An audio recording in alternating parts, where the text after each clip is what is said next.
Képzeljétek el, ami még pozitív az egészben, ugye mi szeretnénk megosztani Hare Krishna mantrát mindenkivel, és hogyha embernek tetszik és elkezd gyakorolni, akkor ember nagyon boldog lesz, és az élete meg lesz oldva, és most, ahogy csak elkezdtök ma énekelni, akkor csatlakozott egy új hölgy vagy lány, aki végigment velük, volt velünk először, de már van neki kantimala, és kiderült, hogy veletek együtt nézi a YouTube csatornánkat, és fél éve már ismeri, és megtudta, hogy ma megyünk, és jött. légy szíves, lájkoljátok a videót, akik jöttek volna, ha csak tudtak volna a szegedi mai harinám felvonulásáról. Szóval, hogyha egy ember csatlakozott és végigment, és utána akarja folytatni lelki életet, sikerélmény, nagyon jó, Hare Krishna!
Üdvözlöm, kedves barátaim!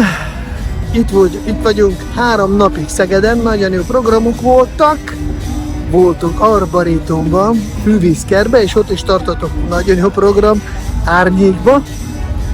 Ez volt tegnap. Ma pedig itt volt a Harinam, felvonultunk a belvárosba, akkor átmentünk itt a Színfesztiválon, itt Műfesztivál, meg látjátok, nem mindenki elégedett azzal a fesztivállal, amit nekik ajánlanak, és sokan csatlakozták hozzánk, és elégedett voltak azzal, amit mi ajánlottunk, és táncoltunk együtt. Nagyon jó volt, és még fogunk folytatni. Remélem, ti jó vagytok, és majd jön az ősz, akkor majd többször fogunk találkozni online, élőbe és felvételeken keresztül. Addig is iratkozzatok fel a csatornára, lájkoljatok a videót, osztatok meg, és legyetek követők a csatornának és a szponzorok. Köszönjük szépen! Hare Krishna!